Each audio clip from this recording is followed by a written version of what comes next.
Good morning, everyone. Welcome to the CPG meeting today. We'll start off by inviting Vicky Howells to the floor. Vicky, if you can just switch your camera and mic on. There we go. Thank you, Maggie, and good afternoon, everyone. Welcome to this meeting of the cross-party groups on cooperatives and mutuals.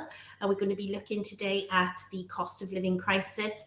And it is really wonderful to see so many people signed up today. There were over 200 individuals and organisations signed up at the last count, which I think will probably make it one of the best attended cross-party groups in the Senate of all time. I hope that everyone will enjoy today's session and enjoy your experience of Remo if you've not used it before. I think it's a great platform for this kind of event. But what I will say is I think the excellent attendance that we have today shows just how challenging the cost of living crisis is to communities across Wales and the UK. To give just 3 examples, the charity The Food Foundation estimates nearly 1 in 5 families around the UK experienced food insecurity last month, meaning that millions skipped meals or went without food for an entire day. The Financial Conduct Authority estimates that about 8 million people in the UK, that's 1 in 4 adults, are struggling to pay their bills as costs spike. And polling for the TUC suggests that over half of Wales' population are cutting back on heating, hot water or electricity, a figure that rises to nearly 3 out of every 5 people in communities such as the one that I represent in Cynon Valley. It's imperative that we do all we can to support people, and with cooperatives and mutuals embedded in many communities across our country performing a range of different roles, it's clear that the sector also has a critical role to play. So I'm always proud to be the chair of this cross-party group, but perhaps never more so than today. There will be an opportunity for questions and discussion after our last speaker. Because there are so many people present today, we're going to ask if you can put any questions into the chat bar, which is on the right-hand side, and I'll read those out then for a Q&A session at the end. So without further ado then, if I can welcome our first speaker today, that's Derek Walker, the Chief Executive of Compass, will say a few words about Compass and the cost of living crisis. Derek.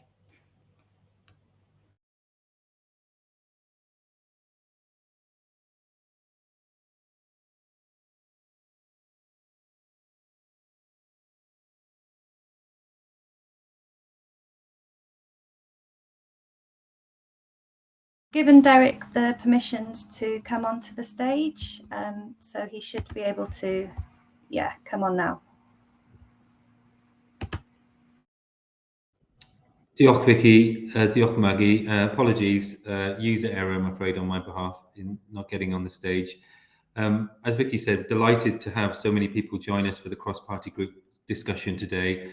I won't take too much of your time, but Compass is the co-op development agency for Wales, and we work across Wales to bring people together to find cooperative ways to support people in their communities and create new cooperative businesses. And at this time of crisis, we felt there was no better time than to try to bring people together to talk about the cooperative solutions that already exist and the things that cooperative organisations are already doing to support people through this cost of living crisis. But also, we wanted to discuss what else the sector we can do cooperatively to support people during this very difficult time. We remember, don't we, not so long ago during the COVID crisis, how people came together, worked together to support friends, family, communities during those difficult times. We saw mutual aid groups spring up right across Wales, and they provided a vital role in supporting communities and individuals at that time. And as I understand it, many of them continued and went on to do other things or merged with other organisations. And I feel this is another time of crisis when we really need to step up and think cooperatively about what more we can do to help people right across Wales during the situation that we're facing, and is likely to get worse. So thank you very much, everyone, for joining today. As Compass, we stand ready to work with you and work alongside you on some of the ideas that might come out of today's discussion, and I'm looking forward to the conversation. Diolch yn fawr. Thanks very much indeed, Derek. So it's time to move on to our second speaker now, and that is Anne Francis, the Chief Executive of the Cambrian Credit Union. And Anne's going to talk to us today about the impact and the potential of credit unions. Anne. Thank you. I'm Anne Francis. I'm the CEO of Cambrian Credit Union, and I'm going to talk to you about the impact that we're seeing on the cost of living crisis, the impact on our communities, on our credit union in general, and also go through the Credit Unions of Wales Co-operative and how we're working together to help the cost of living crisis. Okay. The impact of the cost of living crisis on our communities, Cambrian credit unions and other credit unions across Wales are seeing a rise in loan applications, but affordability isn't there, even with our existing and loyal members.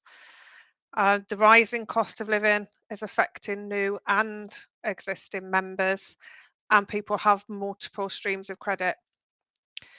The rise of buy now, pay later schemes such as Klarna and ClearPay took off with online shopping during the pandemic and has continued, and people lose track of those repayments. We have one or more of those payments on a number of, because we look at bank statements when we assess loans, there is normally more than one or two of those payments for every member that we're looking at currently.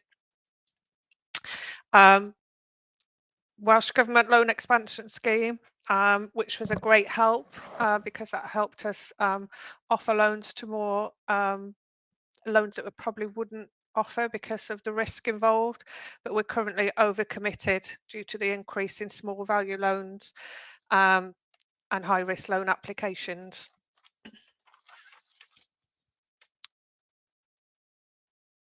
Okay, lovely, thank you. How can cooperatives help with the cost of living crisis? By being cooperative and working collaboratively. We are part of a Credit Unions of Wales. I'm actually on the steering group of that, and that's a group of 8 financial cooperatives being cooperative. We have a shared strategy and action plan, several working groups and joint initiatives to improve the reach of credit unions across Wales, building greater sustainability and improving the access to ethical and affordable finance in Wales. Our strategy group of managers at the excuse me, CEOs meet each quarter to ensure we're working on the initiatives contained in the action plan. And we're working with Compass to underpin that cooperation with a stronger constitution. As a collaborative group of credit unions, we send out a Christmas survey annually. This paints a picture of people who are trying to budget but are struggling to make ends meet. 48% of those that were surveyed expected to borrow to pay essential bills in the next in the lead up to Christmas, so in the next few months. 13% of them were unsure if they would have to borrow.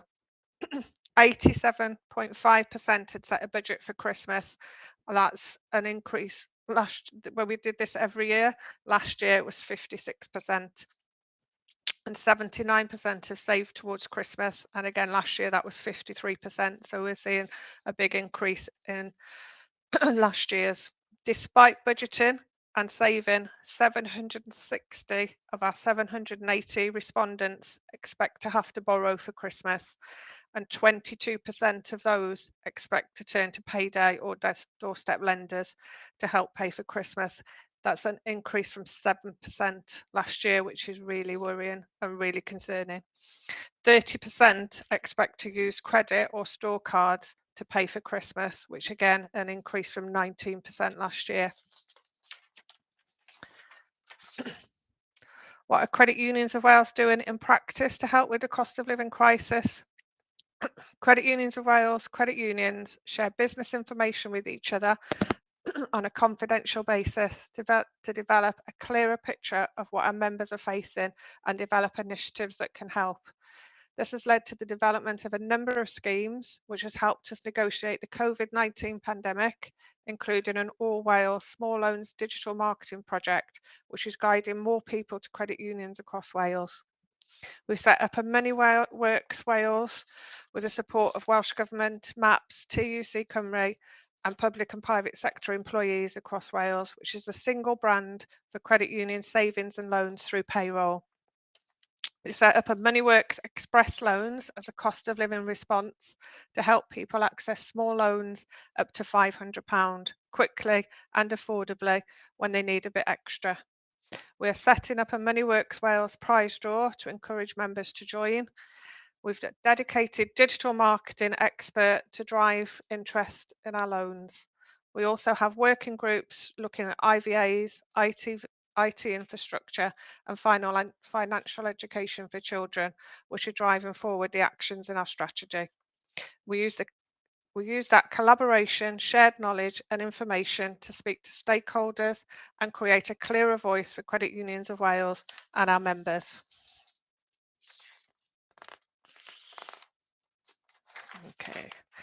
Okay, so how can you help? Welsh Government, as I said earlier, we've already exceeded the allocation that we have for the loan expansion scheme at a time when credit unions are having to take larger risks to lend to more people. Additional financial security would be really welcome. And if you're if your clients are going to lend, please make sure it's to an affordable credit provider. I've put a link so that you can go to the Credit Unions of Wales website. It will, as soon as you start to make an application, it will point you to a credit union in your area. Okay, thank you very much for listening. Thank you very much, and some really sobering statistics there, but lots of practical information from yourself, which we're really grateful for. Okay, so our third speaker today then is Leanne Wood, Co-Executive Director at Community Energy Wales, and Leanne's going to talk to us this afternoon about community ownership in the energy sector. So welcome, Leanne, and over to you.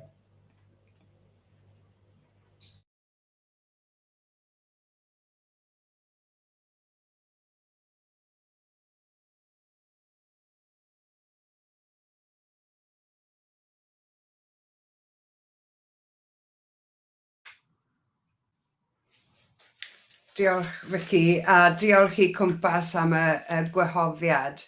It's great to be able to be here with you on this really important topic. I'm new in post as Co-Executive Director of Ynni Cymunedol Cymru, Community Energy Wales, but what a time to join the sector. There are obviously crises and big problems and even greater poverty on the horizon for many people. But this time for us in the community energy sector presents opportunities as well. And I'd like to spend my time this morning, or this afternoon rather, talking a bit about how we as a sector can contribute to some of the solutions to the problems that we've just heard outlined. I'm not going to go into what we can expect poverty to look like as a result of the energy crisis that is ahead of us, because you all know the problems and you all know the people in your communities who are going to suffer the most. So, and I'm also not going to spend time outlining ways in which people can save money by doing clever things with their energy at home. I've arrived at the conclusion many years ago that people who are struggling the most with fuel poverty have already worked out the most efficient ways of using it. So I'd like to outline, first of all, what it is we do as Ni Cymunedol Cymru. We're a membership organisation that helps communities develop renewable energy and energy conservation projects. We are a not-for-profit organisation, and our members are not-for-profit. They plough the profits of the energy that they generate back into the community. And so we're in a good place to support communities to get through this crisis. We have to bear in mind, though, of course, that in terms of solutions, there are short-term stick-in-plaster solutions, and there are longer-term solutions that enable us to build more resilience into the economic structure of our energy. Our members produce 27.5 megawatts of community-owned energy in Wales, and we work with 67 different community organisations working on energy projects. The work of our members amounts to 138,000 people. It's a small but growing sector in terms of full-time jobs. There were 79 full-time jobs in the sector last year. This year, it's up to 145. So we are growing quite quickly from a relatively small base, you could say. We're all about harnessing the power of our communities. And recently we held a workshop on the cost of living crisis, because increasingly it's becoming an issue that is coming up amongst our membership organisations. Members are working in different ways to try and meet the challenges that they face in the communities. There's, for example, in Bethesda, Partneriaeth Ogwen are working in a holistic way by providing energy advice hubs through their food share schemes. So they've got a shop which distributes food for free and low cost, and they are providing energy advice, and they want to be able to provide vouchers, energy vouchers for people through that. We've developed an energy efficiency working group, and that's working on retrofitting in Wales, and there'll be a website providing information to people to think about how they can best invest in their own property to save cost-saving measures over the long run. Of course, all of these measures save carbon as well, which is the point of what we are trying to do. Egni Co-op is another of our members, and they work with local authorities to provide direct wire rooftop solar on public buildings, and they are installed for free, and the electricity then is sold much cheaper than the market rate. And this is a model that community energy groups are looking to expand throughout Wales. And we'd like to work closer with local authorities to put solar panels on schools, for example, but also housing associations as well. Ni Ogwen in Bethesda, they put solar roof panels on community buildings, and they are hoping to expand that out to work with the local authority as well. We also have members who run car clubs, electric vehicle car clubs, which is providing transport solutions in some of our rural areas. And Welcome to Our Woods here in the Rhondda is about to be working on an e-bike initiative for rent. So these are just some examples of some of the things that our members are involved in, which will cut the costs of energy-based spending for people in our communities. The workshop that we held recently also highlighted some of the barriers that our members face. So it's difficult to sell electricity locally. If we could do that, we could do it cheaper for people, but the way the market works makes it quite difficult for that to happen. Procurement within the public sector should be much simpler for the public sector to buy its energy from community sources. That then, of course, would provide community benefit in a way that's not being provided at the moment. Imagine if community energy could be providing the energy for our hospitals, for example. That would reduce the bills for our hospitals over the long term as well. There are also problems with grid capacity, which is nothing to do with the Senedd. Unfortunately, that's an entirely a Westminster issue.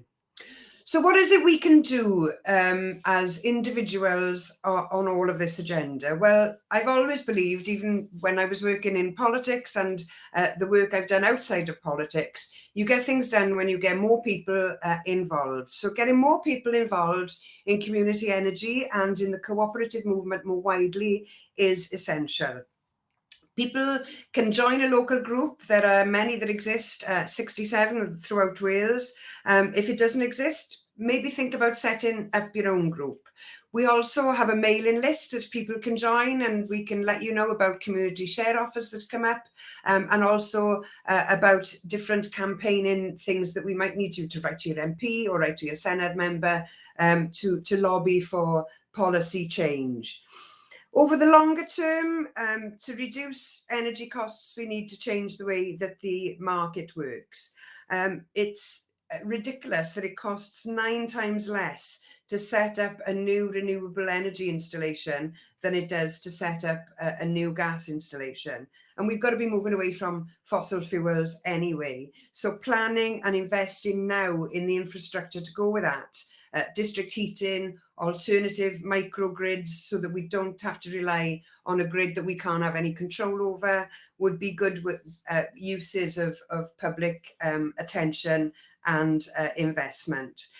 There are opportunities ahead. The agreement between the Welsh Government and Plaid Cymru commits to setting up an e-Cymru. We've yet to have any detail on that, but the potential for helping in terms of a publicly owned distribution network and in terms of focusing and supporting some of these community projects to be able to go much quicker would be really good. But if anybody's got any information about what the plans are for that, that would be useful to know, because it would help with our planning within our sector as well.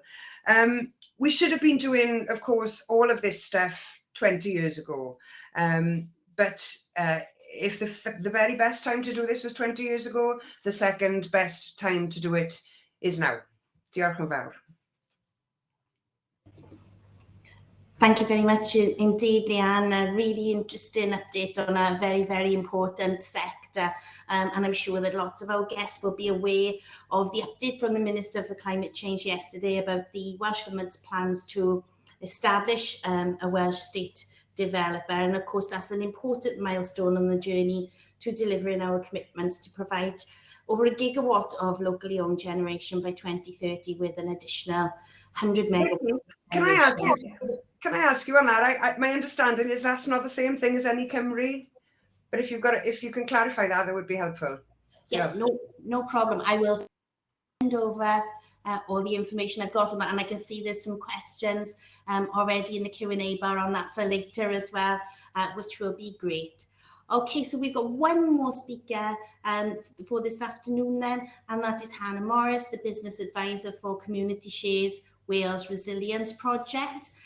So Hannah's going to speak to us this afternoon on community shares to save and maximise the impact of valued assets. Welcome, Hannah, over to you. Thank you. I'm going to attempt to share my screen. Oh no, Maggie's done it for me, which is absolutely brilliant. So as Vicky said, my name's Hannah. I work for Compass and I'm the business advisor on the Community Shares project. Next screen, please, Maggie. The Community Shares project, just a quick overview of what it is. We are currently funded by the National Lottery until September next year, covering the whole of Wales. And the main aim of our project is to create a resilient community shares sector, and as well as that, spread knowledge of the model and also to develop networks so groups can learn from each other, communities can learn from each other and support each other as well. Next screen, please. So just a very quick overview. What are community shares? So community shares, I'm sure most of you are familiar with the term, but just in case anybody's not, community shares are a form of crowdfunding where the community buys shares in a society. What that means is these shares then allow the allow the people to take ownership in that organisation. They're actually buying ownership. So rather than a donation where you just put your money in and don't necessarily get a stake in that organisation, with a community share, you're actually buying into the ownership. Community shares are withdrawable, which means that at some point they can be withdrawn from the person who buys them, and therefore the society or the organisation that's actually doing the community share offer must be trading to generate the income necessary to pay those shares back at some point. And the fundraising initiative allows communities, as Leanne was saying earlier, to actually, sorry, can you go back a screen, please, Maggie? It allows the community to be resilient, take ownership, and also to be the communities that they want to be. The generic kind of most frequently used type of community share offer would be the one where there's saving the last pub in the village or the last shop. But it's also being developed now and being innovative, the sector, to actually develop things like heritage centres, sports fields, community facilities, as well as thinking about new initiatives, things that are probably too risky for loan finance or institutional funding because they're too new. And community shares can be a really good way to start that project as well. Perfect, from leading on from what Leanne was saying, for things like renewable energy schemes. Next screen, please, Maggie. So how do they work? So firstly, they work by obviously the community coming together to purchase shares. What that means is the society will set its fundraising targets. It will set a minimum amount of what they're looking to raise, which essentially is the least amount of money the project's going to cost to get off the ground. This is really important because after time, if this is not hit, then that money has to go back to the people who've invested. You also set a maximum for the project of what you want to fund. This can be a long-term vision, not necessarily what you need to take over the whole project. And this maximum is really important as well, because once you've hit that, then you've obviously got to close the offer. It's a democratic organisation, so it's one member, one vote. What that means is it's the total opposite to a company structure, where often it's dependent on the amount of shares. This is regardless of how many shares you own, you get the same amount of votes. So power is spread. So this really is community driven, community owned, everyone having the same, basically the same say. You can get a return on your investment, but they are limited. Sorry, can you go back again, please? They are limited on what people can give. Some shares will pay interest. Say, for example, the average rate is probably about 4% at the moment, and that's interest on their share. So say, for example, somebody bought a share for £100, they could potentially, in years to come, earn 4% a year on that £100, so £4 a year. So definitely not life-changing sums. And this is really different from a dividend. Investment can be whatever you decide it to be, as little as £30, £50. But they also need to be scaled as well. What we advise our communities to do is to talk to people about what kind of money people have got available to invest, and make that as accessible as possible, offering the options to pay in instalments. Some share offers, if they got the capital, will actually offer shares to people for volunteering. It's a terrible term called sweat equity, where if they really, really can't be investing financially in the share offer, but they've been integral to the share offer, then sometimes they can get a share on the back of the work they've done. Investments, again, are set. So you have a minimum level and a maximum level. The minimum is what a person needs to join the society, and the maximum is obviously what it says on the tin, the official max. The official max of all community share offers is £100,000, but as you can imagine, we don't get any of them. But again, we would advise 10% of the amount you're looking to raise. And this is to keep power democratic, but also you've got to be able to potentially fund that maximum investment at some point when the people ask to withdraw it. Just a bit of market facts. Recent research by Co-ops UK has looked at the organisations who are running community share offers, and 92% of those businesses are still trading after 5 years, which is a phenomenal figure when you consider the comparisons with co-ops or private companies.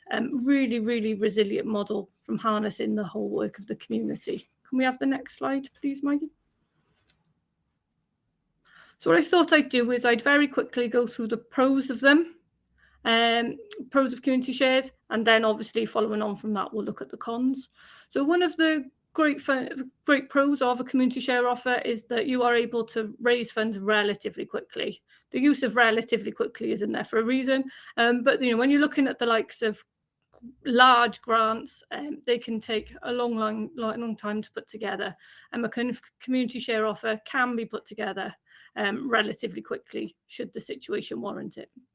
The money you're raising is flexible and patient, and that means that you set the terms of it. You're setting when you will start to pay, when people can pay, when people can withdraw their money. You're setting the interest levels. There's scope for the organisation to stop withdrawals if the finances are not there, and also there's scope there to not pay interest as well. So it's very flexible and patient capital. Obviously, it's harnessing the support of a community. Community share offers are called community share offers for a reason, and it's really important that the community are involved in these offers. The best community share offers really bring the community together and sell their vision and bring the community on board. It also means that because of that, it's a resilient business model. You've got people there who are directly benefiting, but also accessing the business on a number of different levels. They could be volunteers, they could be employees, they could be customers, they could be recipients of some projects of the organisation. So it's a really, really resilient business model. Community shares can also be a really good way of match funding. So where you've got your larger projects, community share offers are successful at drawing down grant funding. They're successful in getting loan finance, and it's community owned, and therefore you're understanding what your community needs and you're addressing what the community really needs as well. So the best community share offers will ask people, what do you need? What are you looking for? Rather than some organisations who might feel like, they know what's best for the community. You're still eligible for traditional funding. You can go to the likes of the Lottery, Welsh Government, WCVA, and other funders and still be eligible for their grants. And in Wales, we're really lucky that there is really growing knowledge of the community share offer. And it's helped by having the community ownership fund where community shares is mentioned, but also, in terms of community development workers, organisations, it seems as if community shares is at the point now where it's becoming familiar to many people. And because of that, it's really helpful, and that's why we've got our peer networks to learn, and we've got lots of groups who are willing to share their experiences and to support other organisations to be successful as well. So it's quite a thriving sector. Next slide, please, Maggie. The cons. Okay, these are honest cons, so trying to be as honest as we possibly can. Community share offers are hard work. You need to put up a lot of work up front and get it right. You need to be creating detailed proposals for the community as well as business plans. It's a democratically community-owned structure, and this really doesn't suit everyone or every type of organisation. This is because you could potentially have really large membership which needs to be managed, and you're getting opinions all the time. The one person, one vote also doesn't suit everybody, but that's a decision for groups to make. The biggest con of all in terms of community share offer, or the negative one, is that you really have to think carefully about community share offers. They are a brilliant resource, they're a brilliant facility for groups to get funding, but they are unregulated. This means that people's money is at risk. We've got the standard mark, we've got developers and social community shares practitioners who are helping organisations to make sure that their community share offers are as good as they possibly can be, transparent and honest, but at the end of the day, people's money is at risk. And that means that if something went wrong, they would potentially lose the money they invest. So we always tell people that people should only invest what they can afford to lose. Because it's unregulated, there is a risk of bad practice within the sector, but we are obviously helping to support that and make sure that the bad practice is less and less and less. Community engagement is really hard because it's not just about community engagement at the start, it's constant. these community share offers, the best ones, are constantly engaging with their community and have people fully on board to be sustainable. And because of that, you have got to be challenged and accountable to the community, which, for some people can be difficult to get used to. And then also, it's a community benefit society, which I'll talk about a bit later in a minute.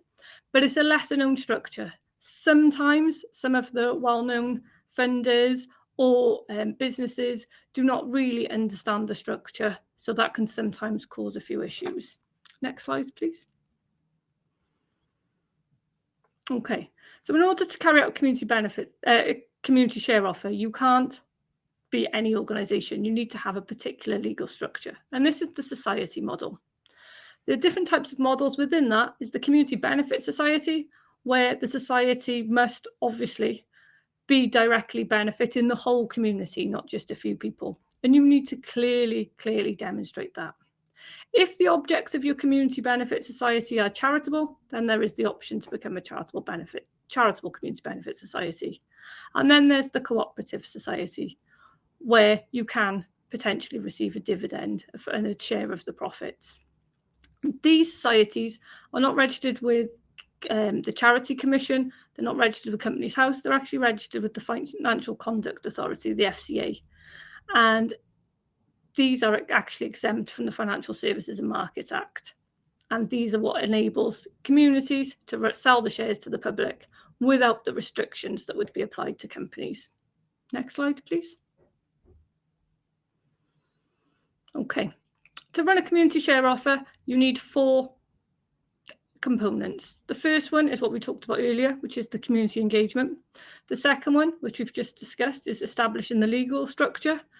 And then the third and fourth are the business planning to show people that you've actually, this is a well thought out business. Everything is there for people to see, your turnovers, your income, your plans, your vision for the community to see.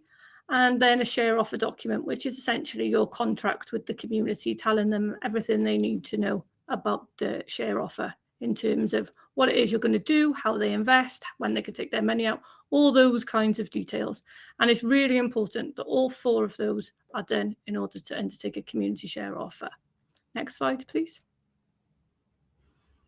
What I thought it'd be helpful to do is just give a couple of case studies of clients we've worked with recently, spread throughout Wales, just to give a flavour of some of the projects we're working with, some of the organisations that have done community share offers, just to give people an idea of what it is. So the first one is Cwmbach Wetlands in Rhondda Cynon Taf.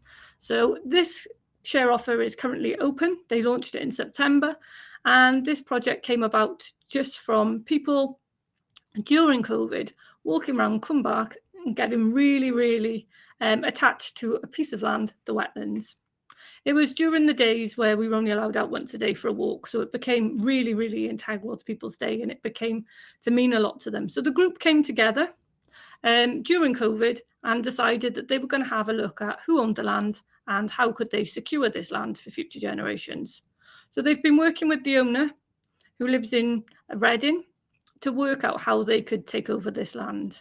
So they've set their share offer for a minimum of £80,000, and they're looking at a £50 minimum investment. Their share offer is currently open until January, and they're hoping that by Easter next year, they will hopefully bring this land into community ownership.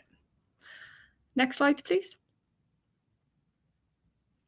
The second case study is Harvard Shop in Newport, Pembrokeshire, which was the first community-owned hardware store in the whole of the UK. Harvard's launched their share offer to buy the shop in June, and at the end of August, they had raised £415,000 from over 360 investors. The community hardware shop became, or is, a real community centre for everybody. Everybody knows it. People come into the town, it sells everything, and there was a real feeling that once the owners put it on the market, that they didn't want to lose it.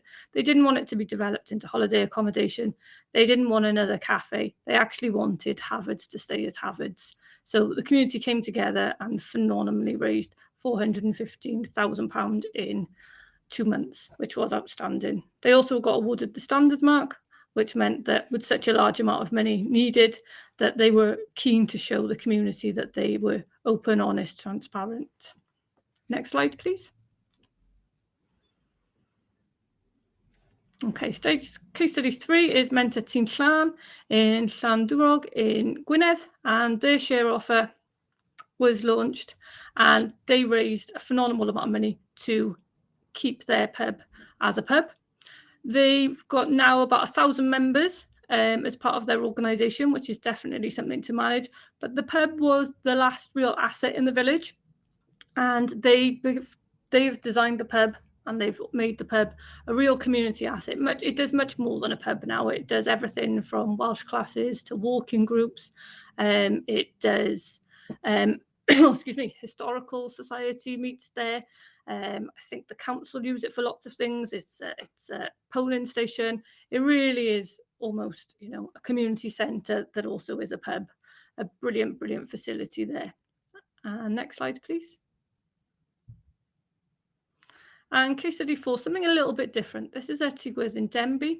They did a very small share offer and raised £7,000. Their main aim was to engage the community into this initiative and to make sure that they had community backing. So this was a share offer designed purely for membership. What they've been really successful in doing is levering additional funds, using that match funding over and over again to be able to go to funders and say, look, we've got this money, will you help us? Look, we've got this community buy-in. And they're now looking to do a second share offer because they currently rent their premises to be more secure and more sustainable and to actually buy their premises next year. So building on their enthusiasm and the momentum of the community. So community shares are a great way, if there's assets at risk, to be able to bring them into community ownership and to be able to enable the community to have what they want from them as well. Next slide, please.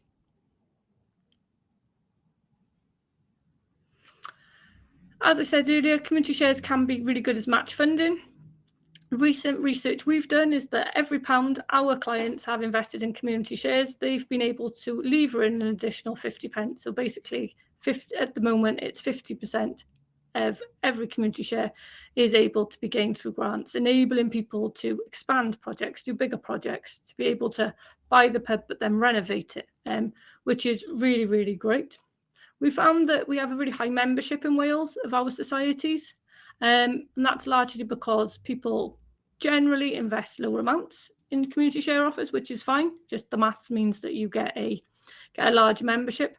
It also means that in Wales, we're not fortunate enough to have things like the booster facility that community share offers in England have that will match fund community shares. There is the potential of tax relief that some investors can benefit from. However, the main one that most community shares schemes are using, social investment tax relief, is coming to an end at the end of the financial year. There are other ones available. And also, you know, as we talked about earlier, institutional investment, things like the Community Ownership Fund have been really good for the sector. Next slide, please. And a few facts is, since our project launched in October 2020, we have supported projects to raise just over 1.7 million from just over 2,500 people. When we've asked people about why they've invested, the majority of people invest because of its benefits, the social benefits or environmental benefits, not because there was a 4% return or they had the potential of tax relief. Often what we find is that the reason and the motivation for investment is that wider benefit. However, sometimes you will get people investing more because they may get a financial gain. Next slide, please. And just something for you to know, we've developed a community shares map, which basically shows everything to do with community shares in Wales, where community share schemes are located, practitioners available to help, and everything you really need to know, which share offers are launched now, which share offers are up and coming. A really good resource in case any of you were a little bit more interested in community shares. I think that's my last slide. Just check, Maggie, if you would. Yeah, so thank you. Oh, great. Thanks very much, Hannah. And I must say it was lovely to hear your reference to the Cumbach wetlands. I'm working from home today, looking out of my window over the wetlands. So that was very welcome. I hope you bought a shirt. Thank you. Okay, so we've completed all of our speakers this morning, and I can see that there are quite a few questions in the Q&A bar. There's still time to add your questions in there for our panel today. I have noticed that some of the questions are specifically for Welsh Government to answer, and we haven't got a Welsh Government Minister on the panel today. So what I will do is I'll ask the Secretariat to collate those questions that are directed to Welsh Government, and we can pose those to them in writing then, and circulate responses. So I'm going to start with a question from Megan Thomas, and if I can ask everyone on our panel to get ready on the stage, and then you can decide who would like to come in on each of these questions. Then there may be a few of our panel who would like to help with answers to each of these. So a question from Megan Thomas then. Megan says, there seems to be a reliance on cooperative groups and the third sector to address issues in this crisis. And Megan asks, is there enough support for these groups? And is there any concern about an over-reliance on this by Welsh Government? So maybe if I ask Derek to start off there, and then we can bring whoever else wants to chip in on that as well. Thank you, Vicky. Thank you, Megan. There is good support in Wales for cooperative organisations and third sector organisations, and I guess I would say that anyway, in that we provide most of that support for cooperative organisations. That's our job, and we've been lucky enough to have fantastic and ongoing support from Welsh Government to provide that support to groups. The support that is provided at the moment, a lot of that is European funded. So it will continue when the European funding ends next year, but it will be less generous, I guess, because there's less funding available for that support. So we're looking at new ways of being able to fund and continue to expand that support to groups. We are certainly seeing a growing, number of organisations and people coming to us to set up co-ops and social enterprise structures in the last few years, and so that's very welcome. And sometimes I think our experience is in times of crisis, people need to look at new ways of doing things and need to find cooperative ways of doing things, as I was mentioning earlier. So that can lead to an uptick actually in demand for our support. So, we're always looking, we don't have to turn anyone away as long as they're eligible, and we're always looking to support as many groups and groups of individuals and existing groups to come together to work cooperatively to do things that matter to them in their community and where they want to make a difference. Thank you, Vicky. Thanks, Derek. Would anyone else like to come in on that? No? All happy with Derek's response? Great. Okay, let's move on to the second question then, and that is from Chris Bolton. Chris refers to hydro, small hydro, having the potential for community involvement, and wondering what the reasons for slow take-up are, suggesting maybe it's technology, permits, or is it anything else? So who would like to come in on that? Leanne, I'm guessing that's going to be one for you. Yeah, it looks like one for me. There was another question on hydro as well, I think, relating to the fact that there was a lot of hydro generation in Wales in the 1950s. I mean, yes, Wales is a very wet country. We've got lots of rivers and waterways, so it does make sense for us to really develop that whole sector.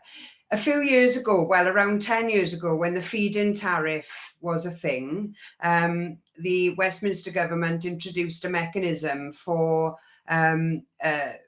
renewable energy to be sold back into the national grid at a very preferable rate. Unfortunately, after a couple of years, that was stopped. But what it did when it was there, it generated a lot of new renewable energy generation, and hydro in Wales was one of the areas that took off.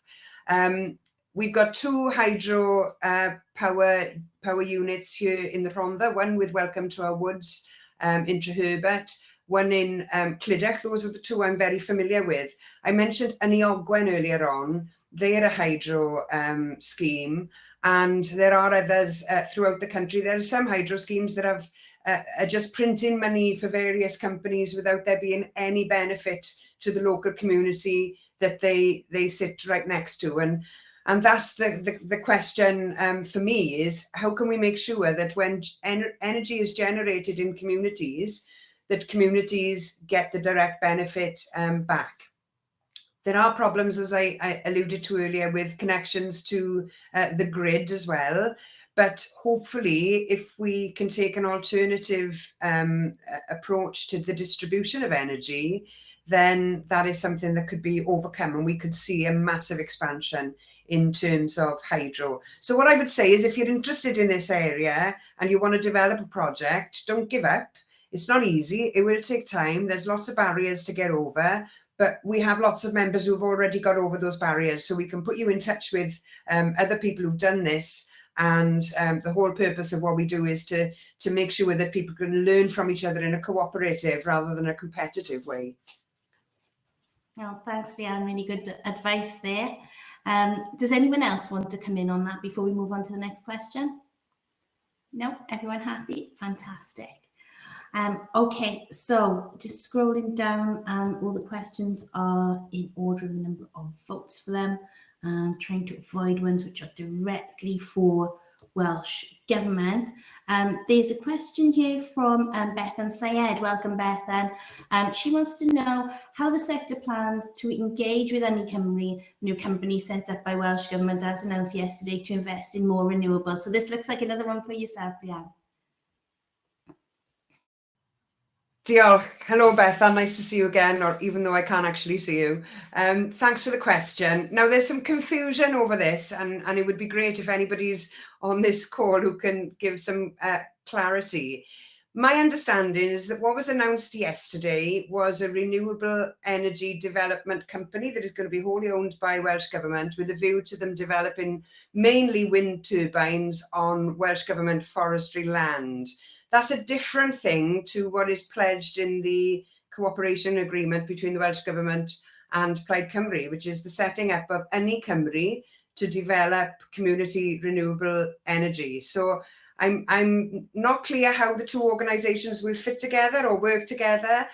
With the renewable energy developer, community energy are involved in the discussions around setting that up, and that's how I know what that is. And how I understand it to be different to Ynni Cymru, which is going to be, I hope, something we'll get some detail on quite soon. But I'm afraid I can't give you any more information than that. Is anyone else able to give any information? Doesn't look like on the panel. I think that's probably another good one for us to add to our list to write to Welsh Government about, because there would be many people in this meeting today who would really welcome more information and more clarity on that, I'm sure. Vicky, the only thing I wanted to jump in on, if that's okay, is that okay, Vicky? I can't see whether you're connected. Yeah, I mean, I think it's a really good question. We haven't, taken apart the question of clarification that Leanne has asked, which is something that I don't know the answer to. The principle I think that Bethan is making is an important one, in that this company that was announced yesterday, there is an opportunity and a really good reasons for having community engagement in whatever's set up to do. Wouldn't it be good if whatever model was put forward, and I understand it to be a state-owned company, had the involvement of people and communities in the governance of that organisation, perhaps similar to Dŵr Cymru, or perhaps even more mutual and cooperative to that structure. But there are good reasons for doing that, not just in terms of strong governance, but in terms of people being involved and having a say in the schemes that are taken forward across the country, and understanding why they're happening and influencing how they're happening, so they're not, so they happen more quickly, perhaps, but not to the detriment of local communities. So people are, the beauty of community energy schemes is that people who are involved in that, so they don't object because they don't know what's going on, they can see how they might benefit, and they can make sure that any development is taking place that works for their community and in line with their community needs. So I guess what I'm saying is I think there's a strong case for looking at this model and understanding how people and communities are involved in setting up this new structure that's proposed. Good point. Thanks very much, Derek. Okay, there's a question now which I believe would be for yourself, Hannah, from Tracy Alexander. She says, could you not secure shares by the protection used by credit unions? Or maybe for Hannah and some backup there, perhaps. Hannah? In terms of shares, there's no protection as such, only that if you're going to own an asset, then you're protected somewhat in that you have that asset at the end of the day. So if you did get into trouble and there was a building involved, you could sell the building, and that would hopefully negate any liabilities.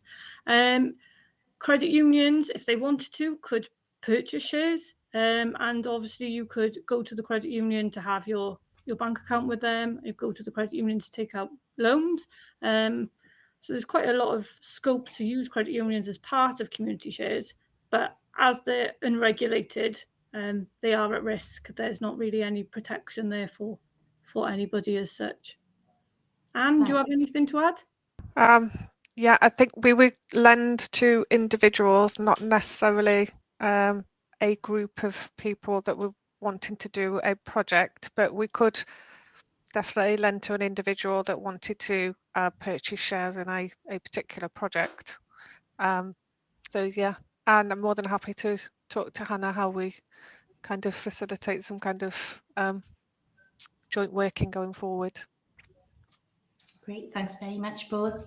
There's a topical question from an anonymous attendee. Have any of the groups or organisations seen an increase or evidence of high interest or illegal money lending? There was actually a piece on Radio Wales on this just this morning. So maybe Anne, would you like to kick us off with that? Yeah, we are actually working quite closely with the illegal money lending unit. We've recently done a project with them to help kind of combat illegal money lending in our area, which was really successful.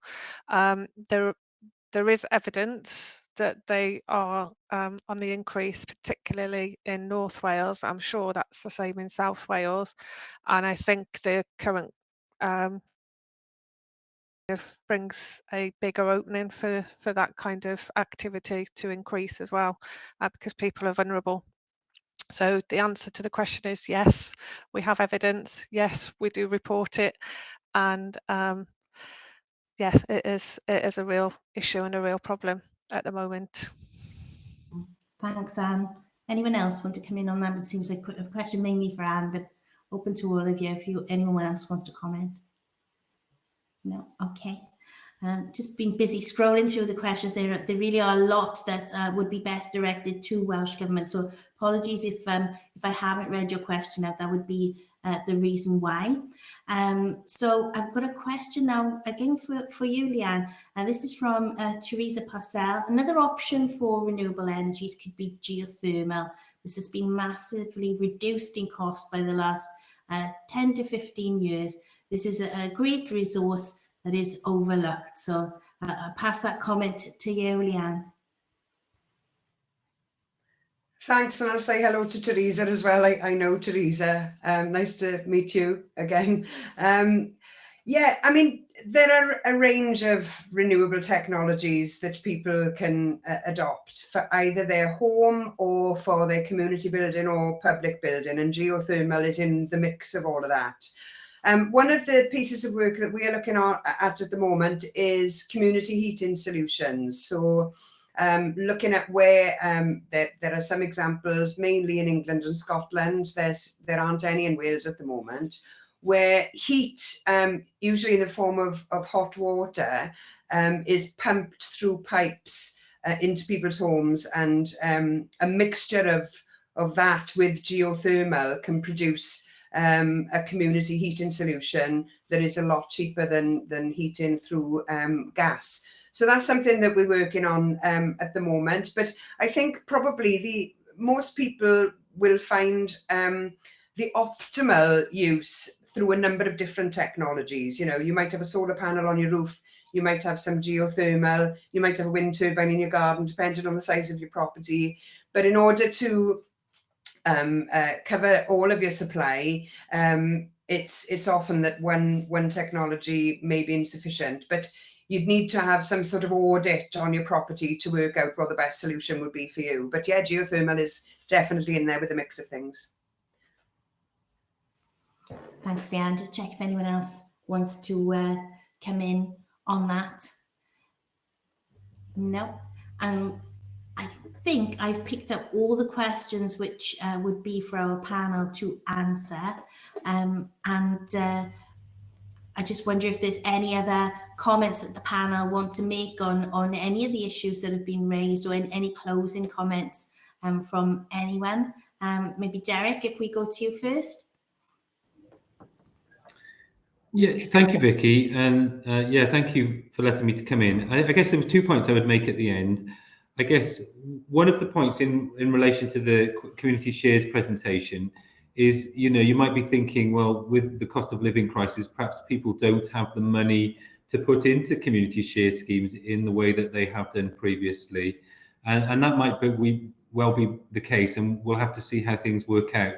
But certainly what we might end up seeing, and the reason why we wanted to cover this today, is that with austerity and public cuts, we might see more community assets in the public sector and outside the public sector threatened. And community shares does provide an opportunity to perhaps save much of needed services, and to do that in a democratic way, and in a way that the community can benefit from if the initiative goes on to be a success, and to make some sort of surplus that can be redistributed in a limited way. So I just thought it's worth making that point.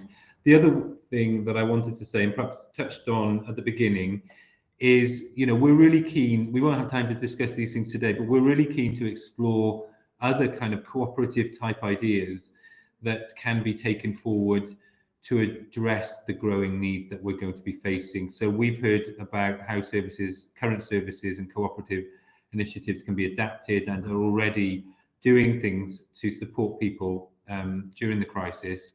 But there will be other things that we can do cooperatively that can play a role that we might collectively think about, or may already be on your mind or discussed within your organisation. And we'd be really pleased to support those conversations, and to talk to you about how we might provide support to taking them forward. So please do get in touch. I've just added my email address to the chat for Beth and Saeed to get in contact to follow up on our conversation. But please use that if you want to explore any of these conversations further. Thank you, Vicky. Deal. Thanks, Derek. I've just spotted another question, actually, which might be a good question to put to you, Derek. I'm just looking to double check that I'm not written off any questions as being only suitable for Welsh Government. So this is a question from John Meredith. He says, people living with neurological conditions who are attending the Neuro Cafe in Aberdeen find the cost of transport stops them attending. Is there any support for transport costs? Now, the reason I've picked that out, Derek, is I'm thinking about cooperative community transport models, and maybe you could just come in and talk about that a little there. Yeah, I wish I could provide an answer to that, but maybe we can follow up with John. John, if you could leave your email address in the chat, we can look at that. I don't know directly about possibilities in Aberdeen, but I'll maybe ask one of my colleagues to look into it.